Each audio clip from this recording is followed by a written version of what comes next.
Hello, my name is Barbara Castillo. We will be talking about patient X today because I'm not yet in my dietetic internship, but I will be for Morrison in August of 2026 in El Paso, Texas. So without further ado, let's start talking about patient X. So patient X is a 66-year-old female with past medical history of hypertension, hyperlipidemia, hyperthyroidism, and she is also obese. So patient upon admission, she presented with left side weakness. What does that tell us? She's having a stroke. So she now has dysphagia and her current diet order is NPO. So let's talk about stroke MNT. So strokes are one of the leading causes of death in the US. Some risk factors is an age greater than 55 years old. There is an increase for women, hypertension, and obesity. All of these are patient X.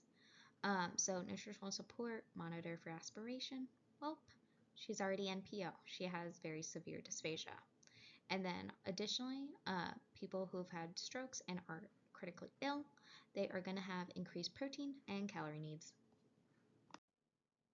Alrighty, so kind of as I was saying earlier, patient X is going to have that dysphagia. Right now on day 1, she's on a high flow cannula. And so here are some of her anthropometrics. As you can tell, she is obese at a class 2 obesity at 39 BMI.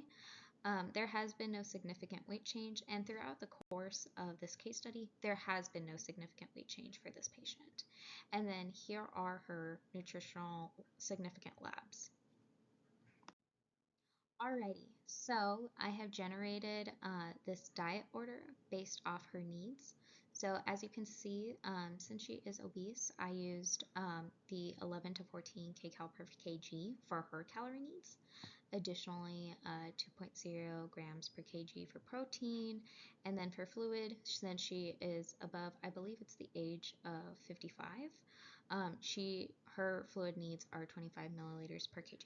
So that is what I used. Additionally, this is what her formula would be providing. Additionally, the needs that are being met. As you can see, they are not at 100% because we are going to first initiate a trophic feed, meaning low and slow. We're not trying to overwhelm her GI and trying to build that tolerance. So we're going to start her longevity at 25 milliliters and advance 10 to 25 milliliters as tolerated. So for the formula needs that you see down here in the second graph, it is just for 25 milliliters per hour, assuming in a day. So those are what I've calculated. But hopefully we have the end in sight of a goal rate of 38 milliliters per hour per day. Additionally, to bump up her protein, I'm going to include beta-protein, additionally a water bolus. So her PES statement for her is going to be predicted inadequate energy intake because we are purposely limiting her energy. Related to her impaired swallowing, her dysphagia caused by her stroke, her NPO diet, and placement of a nasogastric tube. Additionally, the recommendation and intervention is monitor and evaluate her tolerance and her labs and support hydration status as needed and maybe add modulars if needed. And oh no, what happened here? As you can see, these labs are going a little haywire, and that is because on day 5, we've had a follow-up, and she has been found to have an acute kidney injury, so that may be the cause of her increased weight change, which is possibly just fluid. So we need to change her diet order because now she has acute kidney disease, and I am assuming she is on CCRT, so she is on dialysis. So I'm using a dialysis formula to calculate these feeds.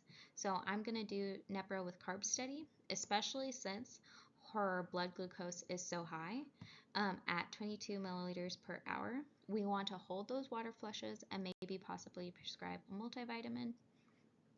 So as you can see, these are her labs, additionally with what is being provided with the Nepro. And alrighty, she's doing better. So we are looking post the peg. So she got a peg placed on day 9. And so she is NPO except for ice chips and little sips. So her AKI has resolved, but her bun and her glucose are still a little high, but I'm assuming it's because it's like post-operative. Um, because we do see a steady improvement. So on day 13, her new diet order has been changed to nectar thick, and then she was later cleared by her speech language pathologist. So she needs a new order for a bolus because we have that peg placed.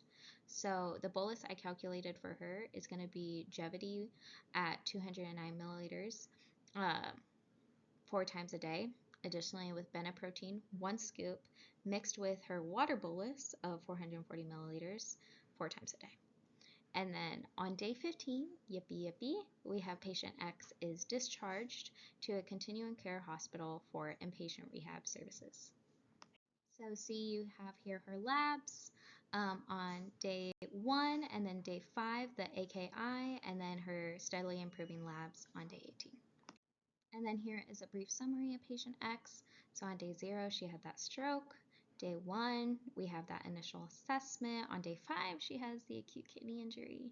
And then on day 10, the AKI is resolved and that peg tube has been placed. So then we move to her bolus feeding on day 13 about. And then on day 15, she is discharged. Thank you. And then here are my references. Thank you.